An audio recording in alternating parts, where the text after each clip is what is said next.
7 જુલાઈ 2016ના રોજ જે તે ઘટના બનેલી, એ ઘટનામાં જે સમયે જે મરેલી ગાયો, એ 3 ગાયો હતી. એમાં એક ગાયને સિંહે મારી હતી, એક કુદરતી હતી અને એક બીજી પણ કુદરતી રીતે મળી ગયેલી. એ 3 મરેલા પશુઓનો ફોન આવેલા જે મરેલી ગાયના માલિકો હતા એમના દ્વારા કે ભાઈ અમારા પશુ મરી ગયેલા છે, તમે લઈ જાઓ. એટલે અમે 3 ભાઈ, એક રમેશભાઈ, બેચરભાઈ, અશોકભાઈ અને હું, 4 ભાઈઓ આ જે મરેલા પશુઓ હતા એમને લેવા માટે જે તે 2016ની અંદર ગયેલા. જે તે વખતે મારા બાપુજીના ફોનમાં ફોન આવ્યો કે આ જે મરી ગયેલી ગાય છે એને સિંહે મારી નાખી છે બેડિયા ગામે, તો બાલુભાઈ તમે લઈ જાઓ. એટલે મારા બાપુજી એમને 4 ભાઈઓને સંપર્ક કરીને એમને મોકલેલા. અમારી પાસે જે સકડો રિક્ષા હતી એ સકડો રિક્ષા લઈ બેડિયા ગામે અમે ગયેલા 4 ભાઈઓ. 4 ભાઈ ગયેલા એટલે એ ગાય મરે ગયેલી હાલતમાં બેડિયા ગામની શેરીએ પડી હતી. એટલે અમે જોયું નહીં, જોયું એટલે ત્યાં એને સિંહે ખાધેલી હતી, જે આંચળના ભાગે ખાધેલી હતી. એટલે અમે જોયું કે ભાઈ આ ગાયને સિંહે મારી નાખી છે. એટલે ત્યાંના સ્થાનિક દેવસીભાઈ અને હસમુખભાઈ ને બધા મારા બાપુજી સાથે આવેલા અને અમે બધાએ થઈ અને અમારી પાસે જે સકડો રિક્ષામાં જે કંપી હતી એ કંપીથી ગાયને અમારા સકડોમાં ચડાવી દીધી. એ સકડામાં ચડાવી અને અમારા ગામનો જે ભરડીઓ બંધ હાલતમાં પડેલો, એ ભરડીની જગ્યા ઉપર અમે 1-2 વર્ષથી મરેલા ઢોરનું સાંભળું ઉખેડતા હતા. અને ત્યાંના સરપંચે પણ કીધેલું કે આ જગ્યા ઉપર તમે મરેલા ઢોરનું સાંભળું ઉખડો તો કોઈને અમને કાંઈ તકલીફ નથી. એ બાદ અમે ત્યાં 3 પશુઓને ભેગા કર્યા અને જે મરેલી ગયેલી સિંહે મારે ગયેલી ગાય હતી એ ગાયને પણ ત્યાં અમે લઈ આવ્યા અને એનું સાંભળું ઉતારવાની અમે 4 ભાઈઓ તૈયારી કરતા હતા. એ લગભગ એ 2016ની સાલમાં જે 11 વાગ્યાનો સમય હતો. એટલે 11 વાગ્યાની આજુબાજુ ઝાયલો ગાડી આવી. એ ઝાયલો ગાડીની અંદર લગભગ 4 કે 5 લોકો એમાંથી ઉતર્યા અને અમે 4 ભાઈઓ જે મરી ગયેલી ગાયનું સાંભળું ઉતારતા હતા એટલે અમારી પાસે આવી અમને એ લોકોએ ઘેરી લીધા. એટલે અમે ઇન્સર્ટમાં ને આમ એટાકટામાં હતા એટલે અમે જોયું, મેં કીધું આ કોઈ અધિકારી હશે. એટલે જોયું એટલે અમે ડરી ગયા. એટલે અમારી પાસે આવી અમને ઘેરી લીધા અને અમારી પાસે જે સાંભળા ઉખડવાની શાખા અને જે મોબાઈલો નહોતા એ જોટી લીધા. જોટીને પછી અમને પૂછવા લાગી તમે કેમ આ જીવતું ગાયું કાપો છો? અમે એને કીધું કે ભાઈ આ મરી ગયેલી ગાય હતી, આ આવો છે સિંહે મારી ત્યાં અને બાજુના બેડિયા ગામની ગાય છે. આ માલિક અમને ફોન કર્યો હતો અને અમે લઈ આવ્યા. તો અમારી વાત માની નહીં કે નહીં તમે જીવતી ગાયો જ કાપો છો. એમ કરી એ લોકો અમને એની પાસે પોલીસના દંડા અને લોખંડના પાઇપો હતા, ગાડીમાંથી લઈ આવ્યા અને અમારા ઉપર એકદમ હુમલો કરીને અમને 4 ભાઈને મારવા માંડ્યા. એટલે મારવા માંડ્યા એટલે અમારો જીવ બચાવવા અમે 4 ભાઈઓ ભાગવાનો પ્રયત્ન કર્યો. તો એ છતાં એ લોકો અમને લોખંડના પાઇપ અને લોખંડની પટ્ટીઓ, લાકડાના ધોકા, પોલીસના દંડાથી ખૂબ મારે એટલે અમે ત્યાં પડી ગયા. એટલે એના પછી થોડી વાર પછી તો ઘણા બધા એને જે સંપર્ક કરેલા હતા, જે એમને ષડયંત્ર કરીને જે બોલાવેલા લોકો હતા, એ તાત્કાલિક એ જગ્યા ઉપર આવી ગયા. એ બધા લોકોએ અમને વારાફરતી ખૂબ ન્યા માર્યા. અમને કહે તમે જીવતી ગાયો કાપો છો, કેમ આવું કરો છો? એ બધી ખૂબ અમારી સાથે એને અભદ્ર ભાષાઓ વાપરી, એમને ખૂબ ગાળો દીધી. એ બાદ ત્યાંના સ્થાનિકો જે તે દેવી પૂજકના છોકરાઓ હતા એ બકરા અને ઘેટા સરાવતા હતા. એટલે એ જોઈ ગયા અમને મારતા હતા. એટલે એના પપ્પાને એને ફોન કર્યો કે બાલુભાઈના દીકરાને કોક અહીંયા ટોળું આખું મારે છે. એટલે મારા બાપુજી 12 ગામ હતા. એટલે મારા બાપુજીને ફોન કર્યો એટલે મારા બાપુજી તરત બેડિયા ગામે ગયા અને બેડિયા ગામથી આ પીડિત પરિવાર છે એમની બસાવવા આવ્યા તેમની સાથે. એને પણ ખૂબ માર્યા. મારા બાપુજી આવ્યા એટલે મારા બાપુજીએ હાથ જોડીને બધાને વિનંતી કરી કે ભાઈ મારા દીકરાએ શું ગુનો કર્યો છે, તમે શું કામ મારો છો?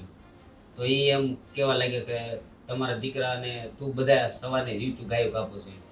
એટલે મારા બાપુજી કીધું કે અમે સમાર છીએ, આ મરેલા ઢોર છે અને આ ગાયને સિંહે મારી છે.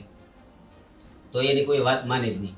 અને એ લોકો ખૂબ પોલીસના દંડા અને લોખંડના પાઇપ ને પટ્ટીથી મારા બાપુજીને પણ અટેક હુમલો કરવા માંડ્યા અને એને ખૂબ મારવા લાગ્યા અને ખૂબ મારા બાપુજીને માર્યા. એ પછી મારા માને ખબર પડી કે ભાઈ મારા દીકરાઓને મારા ઘરવાળાને અહીંયા મારે છે આવી હાલતમાં. એટલે એ દોડતા દોડતા રોડ ઉપરથી હાલ્યા આવતા હતા. તો કોઈ બીજો ગામનો છોકરો હતો એની બાઇક ઉપર બેઠાડી અને સ્થળ ઉપર મૂકી જાય. એટલે સ્થળ ઉપર આવ્યા. સ્થળ ઉપર મારા મા બહુ રાડું કરવા લાગ્યા અને કહેવા લાગી તમારા દીકરાએ શું ગુનો કર્યો છે ને તમે ક્યાં કોણીએ તમને ગૌરક્ષકો બનાવ્યા છે. એવી બધી ખૂબ મારા માએ રાડો નાખી એમ. એટલે મારા મમ્મીને પણ આ લોકોએ જેમ ફાવે ખરાબ વર્તન કર્યું, ઊંડી ગાળો આપી, એને પણ ખૂબ મારવામાં આવ્યો. મમ્મીને બી મારે? હા, અને એમને પણ આમ સાડી પકડી અને આમ ઝાડું હતું એ ઝાડામાં ઢસડ્યા મારા મમ્મીને. એટલે આવી ઘટનામાં ત્યાં લોકો જોવા માંડ્યા, ખૂબ ટોળા વળવા માંડ્યા. એટલે અમને એ ગૌરક્ષકોએ એની ઝાયલો ગાડી હતા એમાં પરાણે જબરજસ્તી હતી. ચારે ભાઈઓને અમને બેઠાડ્યા. એ પછી મારા બાપુજીને પણ સાથે બેઠાડતા હતા એ લોકો કે આ ભાઈને પણ લઈ લો એમ. એટલે મારા બાપુજીને માથામાં પાઇપ મારેલો હતો, બેહોશ હતા અને માથામાંથી લોહી સ્થળ ઉપર જે ઘટના સ્થળ બની ત્યાં આવી પોઝિશનમાં હતા, ઈજાઓ થઈ હતી. એટલે મારા બાપુજીને પ્રયત્ન ખૂબ કર્યો પણ મારા બાપુજી બેહોશમાં હતા ને ત્યાં પકડી રાખ્યું, એટલે મૂક્યું નહીં. એટલે મારા બાપુજીને ત્યાં મૂકી દીધા. અમને ચાર ભાઈઓને પરાણે જબરજસ્તીથી એની ઝાયલો ગાડીમાં ઉના બાજુ લઈ આવ્યા. એ બાદ અમને અમારી સ્કૂલ મોટા સમઢિયાળા છે, સ્વામિનારાયણ સ્કૂલ સંસ્કાર વિદ્યાલય છે, ત્યાં અમને આ ઝાયલો ગાડીમાં ચારે ભાઈઓને લઈને આ ગૌરક્ષકો નીકળ્યા. એટલે પોલીસની ગાડી મળી એની સામે. એટલે પોલીસની જાળીવાળી ગાડી હતી, એની અંદર 3 થી 4 પોલીસવાળા બેઠા હતા, એક લેડીઝ હતા. એ આ અમને મારવાવાળા જે ગૌરક્ષકો હતા આરોપીઓ એ નીચે ઉતર્યા ગાડીમાંથી. અમે ચાર ભાઈ તો બેહોશ હતા, મને થોડો હોશ હતો, હું જોતો હતો બધું. એટલે એ ગૌરક્ષકો અને પોલીસવાળા બધા વાતો સીધો કરે નીચે ઉતરી અને એ કહે છે કે તમે આને ઉના ઉપર લઈ જાઓ અને હું બી સ્થળ ઉપર જાય છે, એવી રીતના વાતો સીધું કરી. અને ત્યારબાદ પોલીસવાળા ત્યાં ઘટના સ્થળે ગયા. એટલે મારા બાપુજી ત્યાં બેહોશ પડ્યા હતા ને 108 મારા દાદાએ ફોન કર્યો હતો, અમને ઉના લઈ ગયા. સ્થળ ઉપર 108 આવી એટલે મારા બાપુજીને બીજા તાલુકામાં મોકલાવી દીધા. અમારું સરઘસ કાઢવાનું હતું ને એટલે જે અમારો તાલુકો લાગતો હતો એ તાલુકામાં મારા બાપુજીને ન આવવા દીધા, ગીરગઢડા તાલુકામાં મોકલી દીધા. અમને ઉના લઈ ગયા. ઉના એ લોકો શિવસેના નામે ગૌરક્ષકો જે હતા એ શિવસેના નામે ઓફિસ ચલાવતા હતા, એનું ત્યાં બોર્ડ માર્યો હતો. અને આ લોકો જે મારવાવાળા અમને લઈને જતા હતા એ ગાડીમાં બેઠા બેઠા એવું કહેતા હતા ફોન કરીને કે તમે રસ્સીઓ, દોરડાઓ અને પાઇપોને જે તે છે લઈને ત્યાં તમે હાજર થાવ એમ, અમે આ લોકોને લઈને આવી છીએ. ફોરવ્હીલમાં બેઠા બેઠા એવું કહેતા હતા. એટલે પછી ઉના લઈ ગયા. ઉના જતા હતા ત્યારે રસ્તામાં રામેશ્વર પાટિયું એવું, ત્યાં પણ અમને ઉતારીને ભૂંડી ગાળો આપીને અપમાનજનક બોલ્યા. એ પછી રામેશ્વરનું સામતેનું પાટિયું એવું, ત્યાં પણ એ લોકોએ અમારા સાથે હલ્લાબોલ કરી, અમને ઢોસા હોદાઓ મારેલા, એવું કરેલું. એ પછી ઉના જે ઝાલા એગ્રો હતો ત્યાં અમને લઈ ગયા એ લોકો, અને ત્યાં અમને નીચે ઉતર્યા. ને જે બીજા આરોપીઓ હતા એ ત્યાં દોરડાઓને લઈને બધા આવેલા અને મારા ચારે ભાઈનો હાથ બાંધી નીચે ઉતારી. અને ચાલુ વરસાદ હતો, મતલબ અમને ચારે ભાઈઓ હાલે કે પરિસ્થિતિ મને છતાં અમને જબરજસ્તી જે લોકોએ પરાણે લાકડીનો હોદા મારી અને ગાડી પાછળ હાથ બાંધી અને અમે હાલી નતા શકતા, છતાં અમારું અહીંયા જાહેરમાં અમારું સરઘસ કાઢ્યું. અમને ઠેઠ પોલીસ સ્ટેશન સુધી અમને મારતા લઈ ગયા એ લોકો. અને પોલીસ સ્ટેશનની અંદર અમને ખબર જ નથી કે આ લોકો ક્યાં લઈ જશે ને અમને શું મારે છે, એવું શરીર જ અમારું આખું થઈ ગયું. એટલે અમને કસ્ટડીમાં નાખી દીધા. એટલે કસ્ટડીમાં અમે બધા ચારે ભાઈ એવી રીતે રાડું નાખતા હતા કે અમને પાણી પીવડાવો એમ. એટલે ત્યાં પોલીસવાળા હતા એ અમારા ઉપર એકદમ હસી કાઢતા હતા એમ કે આ પરિસ્થિતિ ઉપર જોતા હતા, દાંત કાઢતા હતા એવું. અને ત્યાં પોલીસ સ્ટેશનની અંદર પણ અમને મારેલો હતો. જે ત્યાંના સ્થાનિક આરોપીઓ મારેલો પોલીસ એ લોકો ત્યાં અંદર આવેલા ને અમને જોવા આવતા ને એ અમને લાતો મારી અને મુક્કા મારીને નીકળી જતા હતા કે તમે જીવતી ગાયો કાપો છો, ચાલ આવું કરો છો, એવું કરીને અમને ત્યાં કસ્ટડીની અંદર પણ લાતો મારી લીધી. એટલે કસ્ટડીની અંદર પછી 3:30ની આજુબાજુ મારા મામાને ખબર પડી. એટલે એ ત્યાં તાત્કાલિક આવી ગયા અને સમાજના ઘણા બીજા લોકો પણ આવી ગયા. એટલે પોલીસની ગાડી ત્યાં પડી હતી, એમાં અમને જીપમાં નાખી અને ચારે ભાઈઓને ઉના સિવિલ હોસ્પિટલ લઈ ગયા. એમાં રમેશભાઈ બહુ ગંભીર પરિસ્થિતિમાં હતા, કોમામાં હતા. એટલે તાત્કાલિક એને ત્યાંથી રિફર કર્યા. બાલુબાપા બીજા તાલુકામાં હતા, ત્યાંથી તાત્કાલિક એને પણ રિફર કર્યા. એટલે એ ઉના સિવિલ હોસ્પિટલમાં અમારી સાથે એડમિટ થયા. એને પણ વધારે ગંભીર પરિસ્થિતિ હતી એટલે એ પણ રમેશની સાથે જુનાગઢ રિફર થયા. અને અમે ઉના લગભગ 4 દિવસ અમને સારવાર થઈ. 4 દિવસ બાદ પણ અમારી તબિયતમાં કાંઈ સુધારો ન થયો એટલે અમને રાજકોટ ત્યાંથી રિફર કર્યા. રાજકોટ ઘણા દિવસો રહ્યા અમે, અને ત્યાં પણ કંઈ રાજકીય લોકોએ ડૉક્ટરોને પ્રેશર કર્યું કે ભાઈ આમની તબિયત હવે સારી છે અને આ રાજકારણ કરે છે, એટલે ડૉક્ટરોએ અમને ત્યાંથી રજા આપી દીધી. એટલે ઘરે આવ્યા એટલે મને આ કાનમાં જે મારેલા હતા એટલે કાનમાંથી લોહી નીકળવાનું ચાલુ હતું, અને આ રમેશભાઈને પણ ઉલટી થતી હતી, તો એમાંથી અંદરનો મારનું જે લોહી ભેગું થયેલું હતું એ ઉલટી દ્વારા એમને નીકળતું. એટલે તાત્કાલિક 108 બોલાવી ઘરે આવીને પછી અને તાત્કાલિક અમે અમદાવાદ રિફર થયા અને ત્યાં અમે એડમિટ થયા. અમદાવાદ ખૂબ અમારી સારવારથી સારી ભાઈઓની અને સમાજના લોકોએ ખૂબ અમને અમદાવાદ સપોર્ટ આપ્યો, અને ત્યાંથી પછી એક આખું મતલબ આંદોલન ચાલુ થયું અને ખૂબ સમાજે સપોર્ટ આપ્યો. અને રાજકીય લોકોમાં માયાવતીબેનજી પણ હોસ્પિટલ અમને મળ્યા અને પરિવારને ખૂબ હૂંફ આપી મોટી, અને રાહુલ ગાંધીજી પણ મળ્યા, કેજરીવાલ પણ આવ્યા હતા, બધાએ હૂંફ આપી હતી. પરંતુ આજે ક્યાંક ને ક્યાંક 10 વર્ષ વીતી ગયા કેસની અંદર. અમે જે કેસની અંદર ન્યાય માટે જે વલખામેરા ન્યાય લેવા માટે એ આજે ક્યાંક ને ક્યાંક અમારા પરિવાર સાથે ખૂબ દુઃખજનક જજમેન્ટ આવ્યું છે અને અન્યાય થયો છે. એટલે આજે કાયદાના ભરોસે હતા એ કાયદાને ચલાવનાર લોકોએ આજે અન્યાય કર્યો છે મારી સાથે. એટલે આજે દુઃખની આ ગુજરાત પરિવાર અને આ દેશની અંદર આ કેસના જજમેન્ટથી પૂરા દેશ ઉપર દુઃખની લાગણી છે. તમારું શું કેવું બોલું બાબા? જેમ વસરામભાઈએ વાત કરી એમ ખરેખર અમારી ઉપર અન્યાય તો થયો છે, કેમ કે અન્યાયની અંદરમાં આ શારીરિક ક્રાઇમ છે જે તપાસ કરી એમાં તટસ્થ તપાસ થઈ પૂરેપૂરી. તો એમાં એ તપાસની અંદરમાં જે જજ સાહેબે જે જજમેન્ટ આપ્યું છે એ અમે કહીએ છીએ કે ખરેખર અમારા વિરુદ્ધ જ આપ્યું છે, અને આમાં રાજકીય રીતે સ્ટન્ટ થયેલો છે. કેમ કે વસરામભાઈએ વાત કરી એમ જે જ્યારે મારતા હતા ઉનાની અંદરમાં ત્યારે આ સરકારના એમએલએ ખુરશી નાખીને બહાર જ બેઠા હતા, જોતા હતા. કાળુભાઈ રાઠોડ ધારાસભ્ય, ત્યારે એ ધારાસભ્ય હતા, માજી ધારાસભ્ય હતા, સાલુ ધારાસભ્ય પૂંજાભાઈ હતા, ત્યારે એ કેસી રાઠોડે જોયેલા જ છે. આ છોકરાઓને જે મારતા હતા ત્યારે એમને જોયેલા જ છે. અને સરકારના માણસોએ જે શારીરિક ક્રાઇમ કર્યા છે જે ન્યાયથી એમણે કોઈ બચાવવાની મદદ ના કરી? ના, બચાવવાની મદદ એને કરી જ નથી. સ્થળ પર હાજર હતા. કેસીએ મદદ કરી પણ આરોપીને આરોપીની મદદ? હા, આરોપીની મદદ કઈ રીતે? કેમ કે એમને ખરેખર પોસ્ટ કારણે એને આપ્યું છે કે ફરિયાદ આરોપીને કાંઈ પણ જરૂર પડે આર્થિક રીતે તો એને મદદ કરેલી પાકી કીધેલું હતું. ગાંગડા ગામે મીટિંગ થઈ હતી ને ત્યારે એને એવું કીધેલું હતું કેસી ગાંગડા ગામે કે ભાઈ તમે મુદાઓમાં તમે તારે એકથી ગમે એટલાનો ખર્ચો થાય તો હું તમને ભોગવવા લાગુ. જ્યારે તમને મારીને લઈ જતા હતા ઉનાની બજારમાં બધા ભીડો, ત્યારે કેસી પોતે સ્થળ ઉપર બેઠા હતા બજાર? હા, એની ઓફિસની બહાર બેઠા હતા અને જોતા હતા અને મારતા મારતા લઈ જતા હતા. પોલીસને જાણ ના કરી કે બચાવવાની કોશિશ ના કરી? પોલીસને ઉનાની અંદરમાં કાંઈ પણ કરવું હોય તો એ કેસીને પૂછવું પડે, કેમ કે એ ધારાસભ્ય એ પ્રકારના છે ને કે આ બુટલેગરો છે ને એમને આખી ગેંગના મેન માણસ કેસી રાઠોડ છે. બુટલેગરો છે એ ગેંગના મેન માસ્ટર કેસી રાઠોડ છે. કેમ કે આ હું બોલી શકું છું, ઉના તાલુકાની અંદરમાં કોઈ ન બોલી શકે. શું થાય બોલે તો? બોલે તો એને તકલીફ થાય.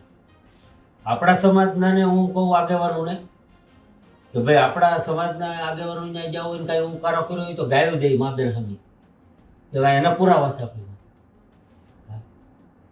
હું તો એને કહું કે તમે એની ઓફિસે જાઓ છો ને તમે ગાયો શું કામ કહો? ખરેખર આવી પોઝિશન થઈ હતી. એ સરઘસ કાઢ્યું મારતા મારતા જાયલો ગાડી જોડે બાંધ્યા, એના દ્રશ્યો એના વિડીયો આખી દુનિયાએ જોયા. આખી દુનિયાએ જોયા. એ વખતે પોલીસની ભૂમિકા શું હતી? પૂના પોલીસની તો ભૂમિકા એવી જ હતી કે આ રાજકીય રીતે પોલીસને કડે કરેલા હતા કે ભાઈ તમે આમાં કઈ બોલતા નહીં તો જ એ બોલે નહીં ને. કેમ કે પીઆઈની ગાડી વસરામને ને ઉના લઈ જતા હતા ત્યારે એમને સામે મળેલી હતી. પીઆઈની ગાડી સામે મળેલી હતી. પછી આ જે આપણે જમાદાર હતા કંચનબેન કરીને હતા પોલીસવાળા, એમની ગાડીમાં 3-4 પોલીસ હતા ને એ પણ થળમાંથી જતા હતા. જ્યારે વસરામે વાત કરી એમ એ લોકો અમારા ગામની જે હાઈસ્કૂલ છે સ્વામિનારાયણ ગુરુકુળ એની બાજુમાં બધી વાતચીત કરી અને હાથ મિલાવ્યા હમણાં. પછી એ થળમાંથી આવ્યા ત્યારે મને અમારા બૈરાને એમ કહેતા હતા કંચનબેન કે તું કે બહુ કે ગૌરક્ષકોની સામે કે અવાજ કરતી હતી. કેમ? કોને કીધું? કંચનબેન પોલીસવાળાએ. અચ્છા. એને બહુ કે તું બહુ તોફાન કરતી હતી. કેમ? તો કઈ ગૌરક્ષકોને આ તાકાત કોને આપી? અમારા બૈરા કઈ કે આ અમારા પરિવારને મારવાના આવું તાકાત કોને આપી છે? અમે તો મરેલા ઢોરનું જ આ કામ કરતા હતા, જીવતી ગાયો અમે નથી કાપી. એટલે તો પછી પોલીસ તપાસમાં નીકળ્યું કે સિંહે મારણ કરેલું, એફએસએલ માં આવ્યું ને? FSL રિપોર્ટ આવ્યા છે, ગાયનું સાંભળા ઉપરથી સિંહના વાળ મળ્યા છે અને ગાય મરેલી અગાઉ 48 કલાક એવો રિપોર્ટ FSL આવ્યો છે અને ચાર્જશીટનો ભાગ સાબિત થયું છે. હા. ઈ કોર્ટે જે પણ ગાયનું સાંભળું હતું ને એ મેં ફિટ કરી હતી ને ડબલ બાસકામાં ફિટ કરીને મેં મોકલાવી હતી. સાઈડ ક્રાઇમ બ્રાન્ચ મને લઈ ગયા હતા. એમને મેં સોપડાની ઘોડે વાળી અને 2 ડબલ બાસકામાં પેક કરી અને મેં મોકલાવ્યું હતું FSLમાં. અને એ વખતે શાયરી ક્રાઇમ ની હાજરીની અંદરમાં જે જંગલ ખાતાના સાહેબ આવે છે ફોરેસ્ટર મોટા, એ સાહેબ મને એમ કહેતા હતા કે આ સિંહનું મરણ નથી. મેં કીધું સાહેબ આ સિંહનું મરણ છે અને આને મેં કીધું આ સિંહ આમ નોર મારે ને તો હોલ પાડી દીધેલા છે અને આ તમારા જંગલના જ પ્રાણીએ મારેલું છે અને અમે લઈ આવેલા છે. તો એ એમ કહેતા હતા કે નહીં કે મેં કીધું સાહેબ તમે અત્યારે આ ખોટું બોલોમાં. મેં કીધું આ અમારી ઉપર અત્યાચાર થયો છે ને તમે એમ કહો છો કે આ સિંહનું મરણ નથી, તો સિંહનું મરણ જ છે. ને પછી સિંહના મરણનું ના પાડી હતી એ ફોરેસ્ટરે ના પાડી હતી તો એ તપાસની અંદરમાં વાળ નીકળ્યા.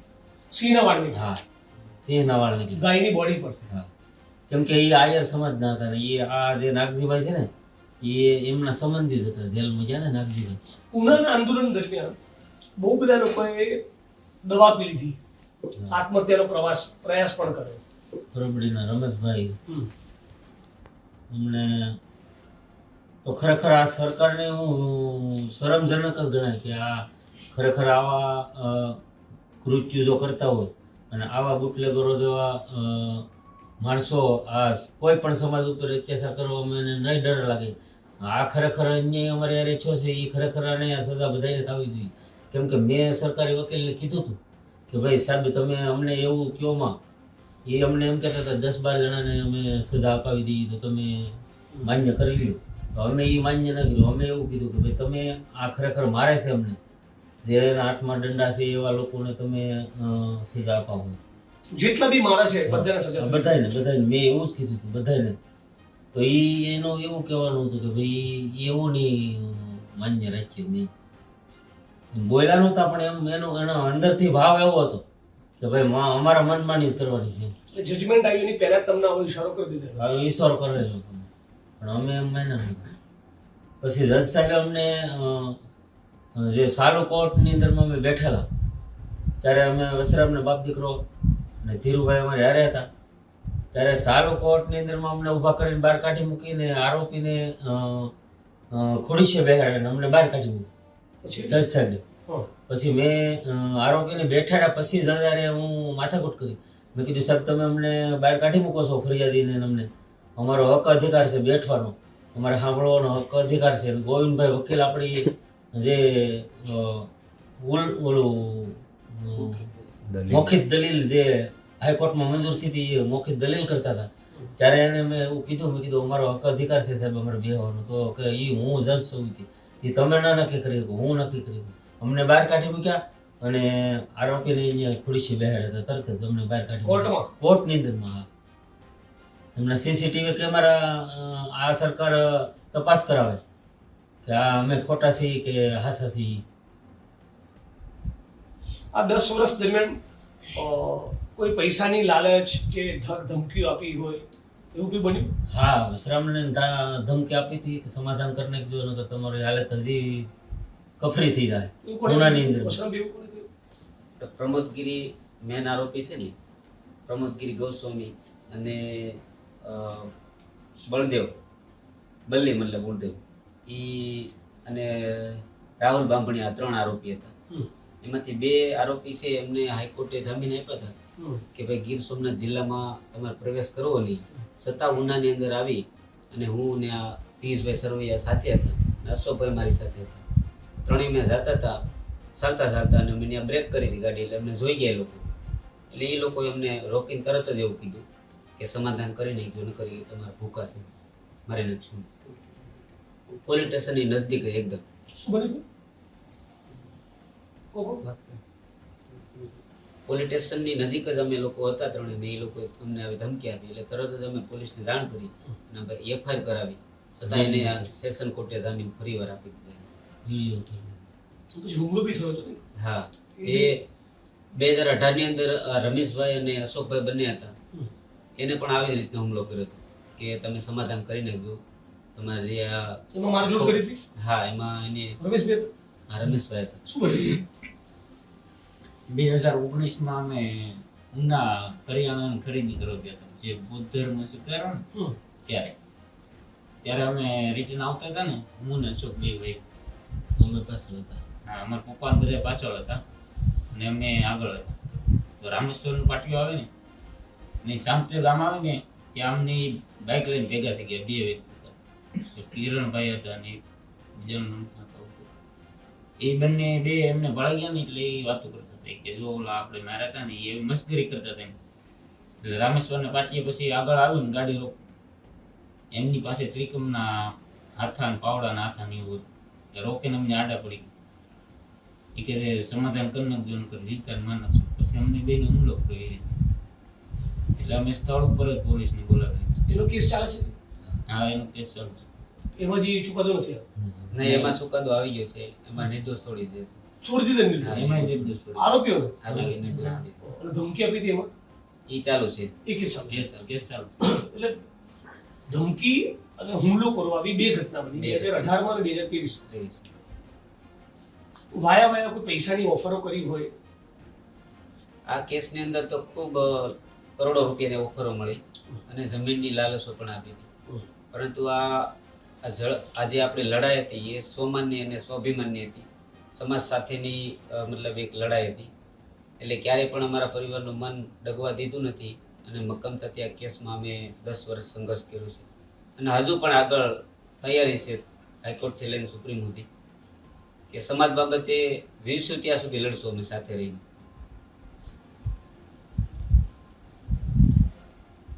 કેમ કે અમે ઓલો વિડીયો જે જોઈએ છીએ ને કે બાંધીને જે મારે છે, તો એ અમને બહુ નજરમાં આવે છે કે ખરેખર આપણી ઉપર હજી આ 21મી સદીની અંદરમાં આપણે આવું દુઃખ ભોગવવાનું દલિતોને.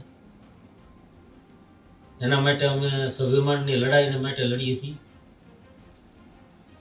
કે આપણું સ્વાભિમાન જળવાઈ રહે દલિતોનું, એના માટે અમે લડીએ છીએ.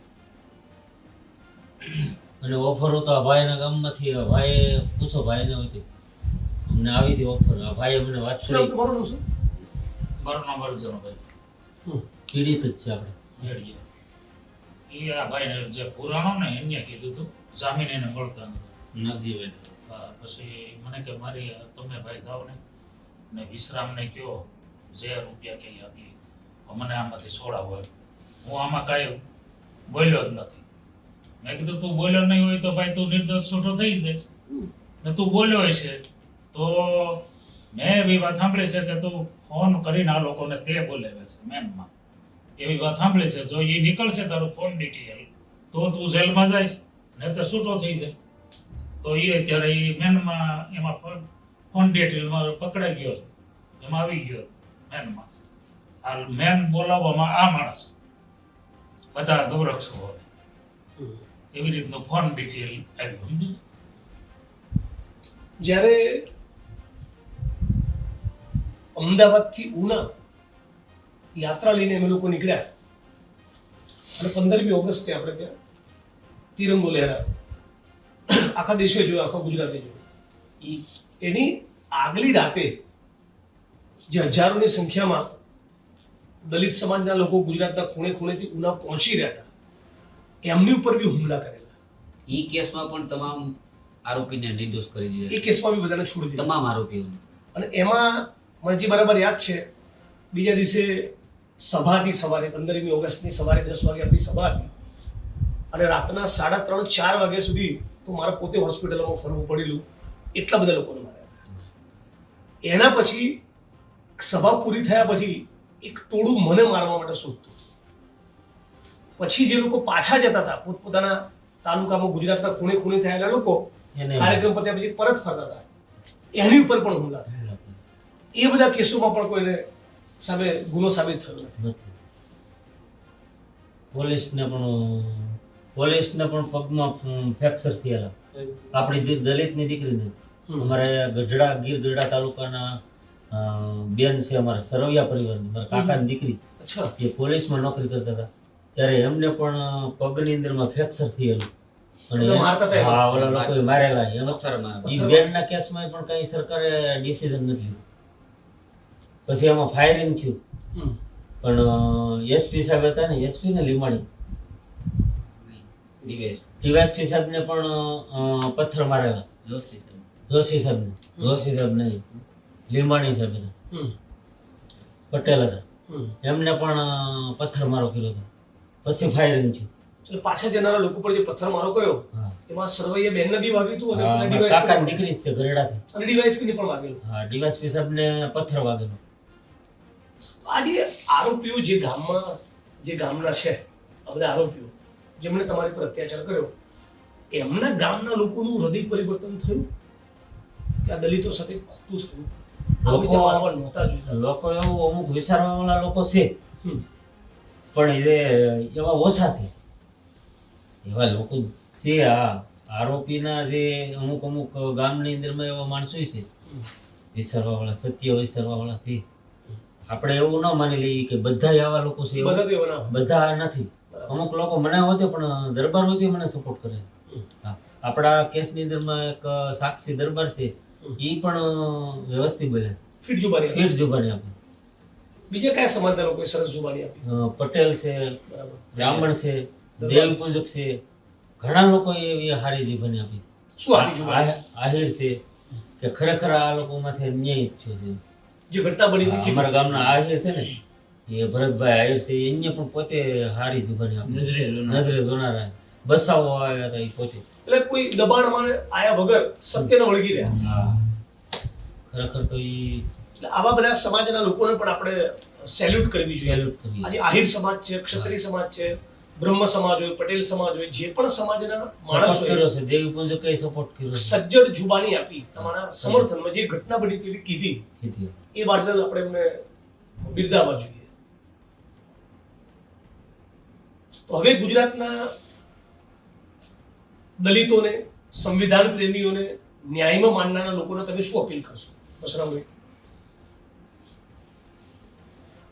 આ દેશ અને ગુજરાતની અંદર આજે તે આપણા કેસનો 10 વર્ષ પછી જે ચુકાદો આવ્યો છે, એ ચુકાદાને ચુકાદો શું આવે? ચુકાદો એ આવ્યો છે કે 42 આરોપી હતા. 42 આરોપીમાંથી 5ને કોર્ટે દોષિત જાહેર કર્યા છે અને 5 વર્ષની એમને સજા આપી છે. બાકીના 37ને કોર્ટે નિર્દોષ કરી દીધા છે. જે આ ઘટનાને સમગ્ર અંજામ આપ્યું તે તમામ આરોપી આમાં સંડોવાયેલા હતા. આમાં 120 બી જે સાબિત થવી હતી, કોર્ટ કરી શકે એમ જ હતી. કદાચ ફરિયાદી હોસ્ટેલ થઈ જાય, સાહેદો હોસ્ટેલ થઈ જાય, છતાં કોર્ટ ધારે તો આ કેસમાં પરિણામ સારું જ આપી શકે એમ હતી. કેમ કે આ દેશમાં આ કેસના પ્રત્યાઘાતો પડેલા હતા અને પુરાવા, ઇલેક્ટ્રિક પુરાવા, અને આ દેશના તમામ નાગરિકો આ ઘટનાના પડઘા જોયેલા. આરોપી તમામ મારે છે એ પણ સીસીટીવી કેમેરામાં, વિડીયોમાં, તમામ સીડી કોર્ટમાં રજૂ થયેલી. પરંતુ ક્યાંક ને ક્યાંક આ જજમેન્ટથી છે ને, આ દેશની અંદર સંવિધાનને માનનારા, લોકશાહી માનનારા આ લોકોને એટલી મોટી ઠેસ પડી છે કે એની કોઈ સીમા નથી. એટલે ક્યાંક ને ક્યાંક આ દેશના નાગરિકોને, આ ગુજરાતના નાગરિકોને અમે તો એક અપીલ કરીએ છીએ કે ક્યાંક ને ક્યાંક આ લોકશાહી ખતમ કરવા માટેના આ દેશની અંદર પૂરા ષડયંત્રો થઈ રહ્યા છે. અને આવા કેસોમાં જો જજમેન્ટ આવા આવતા રહેશે તો દલિતોને અને આદિવાસીઓને જેમ કૂતરા અને મીંદડા માફક મારતા એવી રીતના આ જે 21મી સદીમાં પણ મારવાની તૈયારી ફૂલ ચાલી રહી છે. એટલે આ દેશના નાગરિકોને તમે એક સંદેશ આપીએ છીએ કે આપણે તમામ એકજૂટ થઈ આપણો એક સમાજનો આખા દેશમાં પાવર બતાવી અને સૌ સાથે મળીને લડી તો જ આનું કાંઈક પરિણામ સારું આ દેશની અંદર ને ગુજરાતની અંદર આવશે. નહીંતર આપણે 75 વર્ષથી જે પીડાણા છે, 75 વર્ષથી આપણે જે સદીઓથી આપણે જે દબાડા કસડાયેલા છે એવી જ રીતના હાલ પણ છીએ અને રહેવાના છે જ્યાં સુધી આપણે એક થઈને નહીં લડશું ત્યાં સુધી. એટલે સમાજને મારી એક વિનંતી છે, આ કદાચ ને સમાજ સાથે મળીને લડે તો જ પરિણામ આવી શકશે આમાં. નરેન્દ્ર મોદીએ જે તે વખતે એવું સ્ટેટમેન્ટ કર્યું હતું કે મારના હે તો મુझे મારો, મેરે દલિત ભાઈઓ કો મત મારો. આના વિશે તમારું શું કહેવું? નરેન્દ્ર મોદીએ આ જે સ્ટેટમેન્ટ આપ્યું હતું એ તો મતલબ એક જૂની કહેવત છે ને કે દેખાવડાને કઈ અલગ હોય, ચાવવાને કઈ અલગ હોય છે. એટલે માત્ર અહીંયા સંવેદનતા બતાવી ત્યાં દેશના લોકોને, પણ એમાંથી એક પણ ટકો કે એક પણ આના ભારેની આ દેશના દલિતો માટે કશું કર્યું નથી. માત્ર અત્યાચાર ચાલુ રહે અને દલિતો મરતા રહે, દલિતો દબાતા રહે એના માટેના આ દેશની અંદર પૂરા એને ષડયંત્રો કરેલા છે.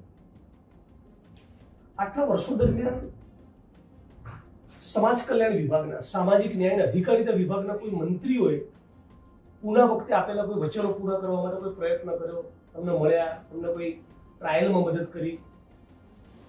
ઉનાકાંડ તો ઠીક છે, ઉનાકાંડ પહેલાના પણ ઘણા કેસો પેન્ડિંગ પડ્યા છે, એમની માંગણીઓ પણ ઘણી પેન્ડિંગ પડી છે. જેમ કે થાનગઢ હોય, ગોલાણા કાંડ હોય, આ ઘણા આકોલાલી કાંડ હોય, આવા હજારો કાંડ એમના પેન્ડિંગ પડ્યા છે કે એમની માંગણી આજ દિન સુધી નથી સ્વીકારાણી. અને ઉના કાંડને પણ આખા દેશે જોયો હતો, છતાં આજે 10 વર્ષથી અમારો કેસમાં પણ અન્યાય થયો છે. અમારી રોજીરોટી માટે જમીન હોય, અમારા પ્લોટ ફાળવણી હોય કે આંબેડકર આવાસ યોજના હોય કે કોઈ પણ બીજી સ્કીમ હોય, એમાં અમે આજ દિન સુધી 10 વર્ષમાં એક પણ માંગણી અમારી સ્વીકારાણી નથી. મુખ્યમંત્રી આવીને શું વચન આપ્યા અને એમાંથી કેટલાનું પાલન થયું? જે તે સમયે આનંદીબેન ઘરે આવ્યા અને પરિવારને આશ્વાસન આપ્યું. અમારા મા અને બાપુજી બધા ઘરે હતા, અમે 4 ભાઈ હોસ્પિટલ હતા, ત્યારે ત્યાં ઘરની અંદર દરવાજો બંધ કરી અને અમારા માતા પિતા સાથે વાત કરી કે 1 મહિનો દિવસ પછી હું પાછી ફરીવાર આવીશ, 1 મહિનો દિવસમાં તમારી માંગણી સ્વીકારાશે એવી હું તમને બાહેંધરી આપીશું. અને એવું પરિવારને આશ્વાસન આપ્યું. છતાં આજ દિન સુધી એક પણ અમારી માંગણી નથી સ્વીકારાણી. એમણે શું વચન આપ્યું? તમને રોજગારી માટે તમને જમીન આપીશું, તમને લાયકાત પ્રમાણે 4 ભાઈઓ ભણેલા છે એ પ્રમાણે તમને નોકરી આપીશું, તમારો કેસ ફાસ્ટ ટ્રેક કોર્ટમાં ચલાવશું, તાત્કાલિક તમને ન્યાય, એમાં પણ આરોપીને કડકમાં કડક સજા અપાવશું. આ બધી અમને આશ્વાસન આપેલું, પરંતુ આજ દિન સુધી એક પણ વસ્તુમાં ન્યાય મળ્યો નથી. ને છેલ્લે 10 વર્ષ પછી કોર્ટમાં પણ અમને અન્યાય થયો છે મારી સાથે.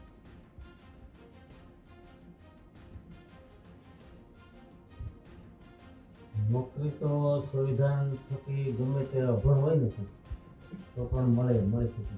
અભણને આપે છે એ લોકો. જ્યાં સરકાર ધારે તો અભણ માણસો જીએબીની અંદરમાં ખાલી સાહેબોને શાળાના અંતે આપે ને એને 50,000 રૂપિયા પગાર છે. ને મેં સ્ટેટમેન્ટ કઢાવ્યું છે કે ભાઈ અહીંયા તમારે કોઈ એવા ભણ્યા વિનાના નોકરિયાત ખરા? હા, અમારે અહીંયા ચા પાણી દેવાવાળા છે. જે જીએબીમાં જે થાંભલે ચડે એનો એટલો પગાર નથી ને, એટલો ઓલા ચા પાણી દેવાવાળાનો પગાર 50,000 રૂપિયા. આરએસએસ વાળા સામાજિક સમરસતા મંચ ચલાવે છે, એમણે ન્યાયમાં કોઈ મદદ કરી? તમારી પર ફરી હુમલો થયો એ વખતે મદદ કરી? ધાક ધમકી આપી ત્યારે મદદ કરી? નોકરી જમીન અપાવવામાં કોઈ મદદ કરી? આરએસએસ દ્વારા તો જે આજે અલગ અલગ સંગઠનો બનાવવામાં આવ્યા છે, જેમ કે વિશ્વ હિન્દુ પરિષદ છે, શિવસેના છે, આજે બજરંગ દળ છે, આવા જે અલગ અલગ સંગઠનો બનાવી અને આ દેશની અંદર આતંક મચાવવા માટેના મોટા મોટા મતલબ એમના કેન્દ્રોના કેમ્પો ચાલે છે. એમાંથી આ તૈયારો થયેલા ક્યાંક ને ક્યાંક કહેવાતા ગૌરક્ષકો અમને પણ દેખાણા છે. એટલે એમનો તો કોઈ ઓપ્શન જ નથી કે આરએસએસ આપણે મદદ કરી શકે. સામાજિક સમરસતાનું જે કાર્યક્રમ ચાલે એના વિશે તમારું શું?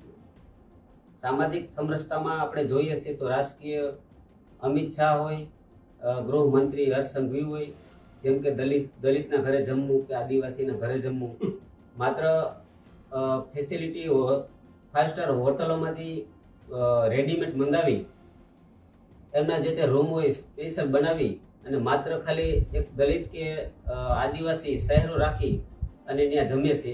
બાકી સામાજિક સમરસતા આ દેશની અંદર ક્યાંય 1% પણ ઊભી થઈ હોય અમને દેખાતું નથી. હા, દલિતોના એને પગ ધોવા છે, એસટી વાલ્મીકી સમાજના એને પગ ધોવા છે માત્ર દેખાવા પૂરતી. બાકી સમરસતાનું ક્યાંય આ દેશની અંદર 1% નેતૃત્વ ઊભી થયું અમને ક્યાંય દેખાતું નથી.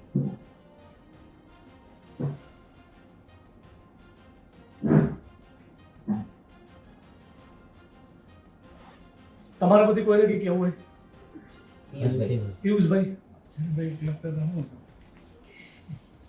કાંતિભાઈ થી આપણે તમે છો ભાઈ, કહેવાનું તો ઘણું બધું છે. દીપકભાઈ ઝાલા છે, દિવસ ઉગે અને દી આથમે દલિતો પરની અનેક ઘટનાઓ બને છે. પગથી માથા સુધી આ સમાજના એસસી અને એસટી સમાજ, બહુજન સમાજ પીડિત છે. કહેવા પૂરતું સંવિધાનિક શાસન ચાલ્યું છે, પણ મનોવાદી ગર્વ જ્યાંથી ભાજપ સરકાર આવી છે ત્યાંથી ખૂબ જ પરિસ્થિતિ વણસી છે, એટલી બધી હદે વણસી છે કે હવે તો સંવિધાન બચાવવા માટે અમે લોકો બૂમ કરી રહ્યા છીએ. જો એ સંવિધાન બચશે તો અમે બચશું. એટ્રોસિટી તો માત્ર નામનો કાયદો રહી ગયો છે. એટ્રોસિટી તમે હમણાં વચ્ચે એક અમે ચર્ચા કરતા હતા કે એટ્રોસિટી એક્ટ અનુસૂચિત જાતિના લોકોને રક્ષણાત્મક માટેની આખી કાયદો છે. એને ઘટના બન્યા પછી પણ એને રક્ષણ આપવું, અને બન્યા પહેલાં આ જે કાંઈ સમિતિઓ છે એને બન્યા પહેલાં કયા એરિયામાં કયા લોકો કેવી માનસિકતા સાથે કેવો અત્યાચાર કરી રહ્યા છે એને ચર્ચા થવી જોઈએ. અને એના ચર્ચા અને બાદ એ વિસ્તારની જે તે જવાબદાર અધિકારીઓ હોય એને સૂચના આપવામાં આવે, એને હુકમ કરવામાં આવે, ત્યાં રેકી કરવામાં આવે, તકેદારી રાખવામાં આવે. તો આ તકેદારી જે કમિટીઓ છે માત્ર નામ માત્રની આજે સમય વખત મળવી જોઈએ એવી રીતે મળતી પણ નથી. આજે માની લો કે આપણા મુખ્યમંત્રી જે છે, અમે એક વખત માહિતી માગી હતી આરટીઆઈમાં, તો મુખ્યમંત્રી દ્વારા આવી કોઈક રાજ્યની તકેદારી આયોગની બેઠક બોલાવવામાં જ નથી આવતી. તો શું કામ નહીં? તમને દલિતોમાં એનો મતલબ એ છે કે માત્ર અનુસૂચિત જાતિ એસસી એસટી વર્ગના લોકોને રાજકીય રીતે કેવી રીતે ઉપયોગ કરવો, એની કેવી રીતે મીઠી મીઠી વાતો કરવી, એના કેમ મત પડાવવા, આવી તમે વાતો કરી શકો છો. પણ જ્યારે એના ખરા હકની હિતની વાત આવે છે, આજે ભાઈએ કીધું ગોલાણા કાંડની કે પછી તમામ ઘટનાઓ, બરાબર, આ તમામ ઘટનાઓમાં આશ્વાસન અનેક સાહેબ તમે પણ અહીંયા ગાંધીનગરમાં આપણા ભાનુભાઈ વણકર સળગ્યા હતા, બરાબર છે, એક આપણી મહિલાને ન્યાય અપાવવા માટે, નહીં તો એને કંઈ ઘટતું નહોતું. આવો સંનિષ્ઠ નિષ્ઠાવાન માણસ જ્યારે પોતાનો અવાજ સરકારમાં રજૂ કરે ત્યારે ગંભીરતાથી એને લેવો જોઈએ. છતાં એને ન લેવામાં આવ્યો, એને જાણી જોઈ અને એને સળગવા દેવામાં આવ્યો. આજે એ પરિવારને પણ સાહેબ ન્યાય નથી મળ્યો. એ લોકો બધાએ તમે હાજરમાં હતા અને એ કરાર થયા હતા સાહેબ, હું માનું છું ત્યાં સુધી કરાર મુજબ નથી થયું. તો આવી દરેક ઘટનામાં બને છે. તો ક્યાં કોને ન્યાય મળે છે? માત્ર ન્યાયની વાત આપણે કરી શકીએ છીએ, મેળવી શકતા નથી અને મેળવી પણ નહીં શકું જ્યાં સુધી અનુસૂચિત જાતિ સમાજના એસસી એસટી વર્ગના લોકો પોતાના ન્યાય માટેનો અવાજ એક જગ્યાએ આવી અને મજબૂતાઈથી જો નહીં રજૂ કરે તો મને નથી લાગતું કે આ સરકારના બહેરા કાનમાં આપણો અવાજ પહોંચે અને એને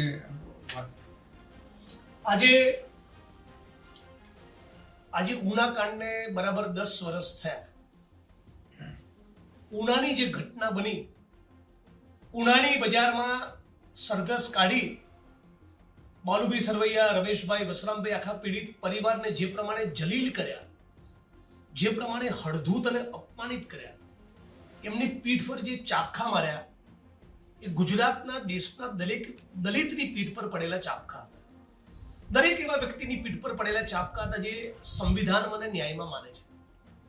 આજે 10 વર્ષ બાદ પણ પીડિત પરિવારોની એવી લાગણી છે કે આ કહેવાતા વાઇબ્રન્ટ ગુજરાતમાં, કહેવાતા વિકાસના મોડેલવાળા ગુજરાતમાં આજે પણ ઉનાના પીડિતોને ન્યાય નથી મળ્યો.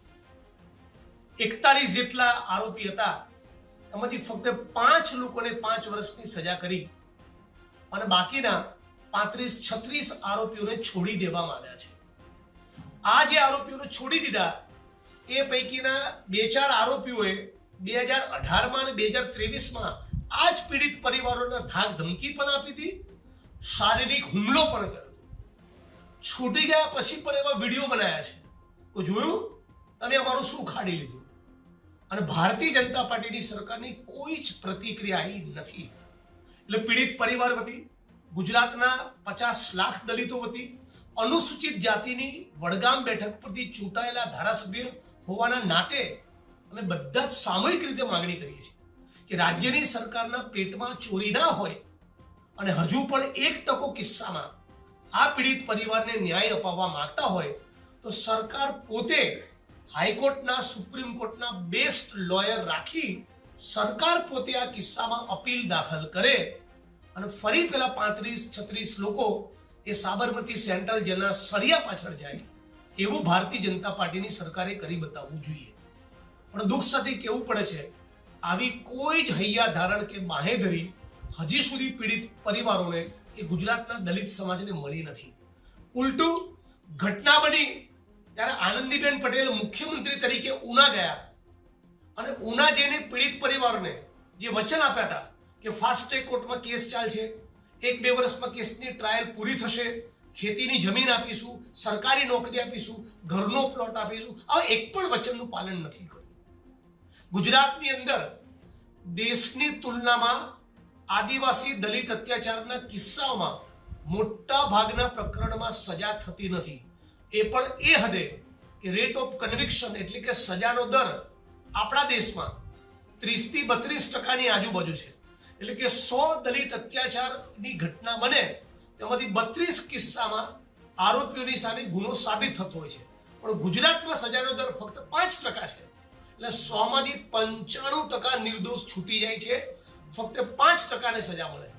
અને જે 5% લોકોને સજા મળે છે એમાંના પણ 95% લોકો, 5%ને સજા થાય છે એમાંના પણ મોટા ભાગના લોકો એ સેશન્સ કોર્ટ કે હાઈકોર્ટ કે સુપ્રીમ કોર્ટમાં સ્ટે મેળવી લે છે. એટલે હકીકતમાં લગભગ 99.99% કિસ્સામાં કોઈએ જેલોમાં રહેવું પડતું નથી. આ જ આરએસએસ અને ભાજપની સરકારનું વાસ્તવિક ચરિત્ર છે. આપણે યાદ રાખીએ, આરએસએસ અને બીજેપી એ ડોક્ટર આંબેડકરના વિરોધી છે. આરએસએસ અને બીજેપી આ દેશની અનામતની પ્રથાના વિરોધી છે. આરએસએસ અને બીજેપી એ સંવિધાનના વિરોધી છે. આની સામે ફક્ત દલિતો નહીં, તમામ દલિતો, પીડિતો, શોષિતો, વંચિતો, દલિત, મુસ્લિમ, આદિવાસી, ઓબીસી, બીએનટી આ તમામ વંચિત સમુદાયોનો સરવાળો થાય, બધા એકજૂટ અને સંગઠિત બનીએ તો કદાચ મને લાગે છે કે ઉનાના પીડિતોને ન્યાય મળે, આકોલાલીના પીડિતોને ન્યાય મળે, થાનગઢના પીડિતોને ન્યાય મળે, ભાનુભાઈ વણકરને ન્યાય મળે, કોઈ સફાઈ કામદારે ગટરમાં ઉતરીને મરવું ના પડે. હજારો એકર દલિતોની માલિકીની જમીનમાં જે અસામાજિક તત્વો બેઠેલા છે એ અસામાજિક તત્વોનો કબજો ખુલ્લો થાય, ગામે ગામ પ્રવર્તી અસ્પૃશ્યતા નાબૂદ થાય અને તો સાચા અર્થમાં બાબા સાહેબ આંબેડકરના સપનાનું ભારત બને. આપણે બધા લોકો સાથે મળીને આજે સંકલ્પ કરીએ કે જ્યાં સુધી ઉનાના પીડિત પરિવારોને ન્યાય નહીં મળે ત્યાં સુધી હાઈકોર્ટમાં, સુપ્રીમ કોર્ટમાં પણ લડીશું અને રોડ ઉપર પણ ઉતરીને લડીશું. અને જો શક્ય બને તો આ 14મી એપ્રિલથી અમદાવાદમાં હજારોની તાદાદમાં ભેગા થઈએ અને ફરી એકવાર ઉનાના પીડિતોને ન્યાય માટેની લડત રોડ ઉપર આપણે બુલંદ કરીએ. જય ભીમ, જય ભારત.